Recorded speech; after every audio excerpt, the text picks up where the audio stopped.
Quand on parle de la Révolution française, on pense presque toujours à Paris. Quand on évoque la liberté, l'égalité et la fraternité, on les associe à l'Europe.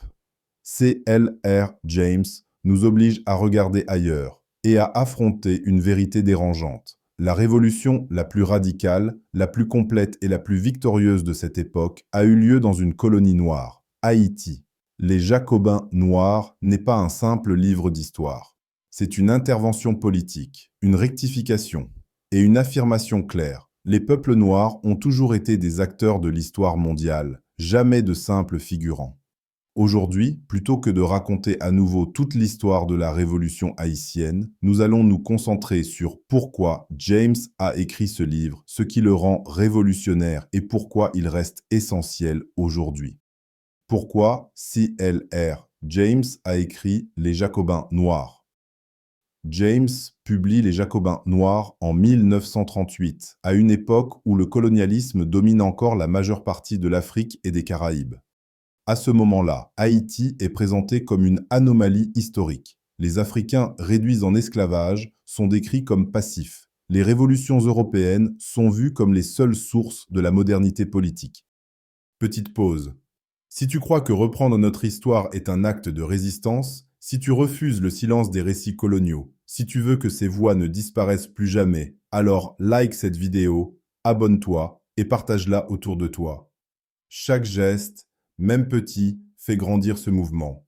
Chaque geste nous aide à transmettre notre mémoire, à défaire l'effacement, à briser le brouillard. Très bien. Revenons maintenant à notre histoire. James rejette catégoriquement cette lecture. Il écrit Les Jacobins noirs pour démontrer une idée centrale. Les esclaves n'ont pas attendu d'être libérés. Ils se sont libérés eux-mêmes. Pour James, Haïti n'est pas périphérique à l'histoire moderne. Elle en est un point central. Ce qui rend les Jacobins noirs uniques, James fait quelque chose de profondément radical pour son époque et encore aujourd'hui. Il traite les Africains réduits en esclavage comme des acteurs politiques conscients, montre qu'ils comprenaient la liberté, l'égalité et le pouvoir, inscrit la résistance noire dans le même cadre analytique que les révolutions européennes. Dans son analyse, Toussaint Louverture n'est ni idéalisé ni mythifié. Il est présenté comme un stratège, un dirigeant et un révolutionnaire façonné par les forces historiques. Mais James reste lucide sur les limites du leadership, sur les contradictions de classe, sur les dangers du compromis avec l'Empire. C'est cet équilibre qui donne au livre toute sa force.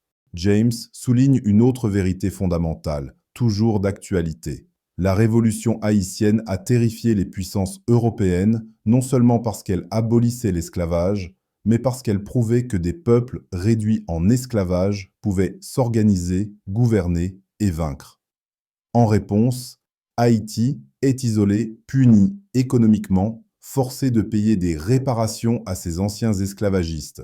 James nous montre que l'impérialisme ne pardonne jamais une résistance victorieuse. Ce n'est pas seulement de l'histoire, c'est un schéma qui se répète encore aujourd'hui. Pourquoi les Jacobins noirs restent indispensables? James n'a pas écrit ce livre uniquement pour les universitaires. Il l'a écrit pour les mouvements anticoloniaux, les luttes ouvrières, les mouvements de libération noire, les panafricanistes. Le livre nous rappelle que ce sont les mouvements de masse et non les élites qui font l'histoire. La liberté n'est jamais accordée, elle se conquiert. Les victoires révolutionnaires comportent toujours des contradictions qu'il faut comprendre et non ignorer. C'est pour cela que les Jacobins noirs continuent de parler aux luttes contemporaines, d'Haïti à l'Afrique, des Caraïbes à la diaspora. Cette vidéo ne fait qu'effleurer la richesse de les Jacobins noirs et de la révolution haïtienne. Pour une analyse approfondie du livre, ses arguments, ses personnages et son impact historique, cliquez sur le lien en description et regardez notre vidéo longue consacrée à les Jacobins noirs. Dites-nous en commentaire ce qui vous a le plus marqué dans la révolution haïtienne et quelles leçons les luttes actuelles devraient en tirer.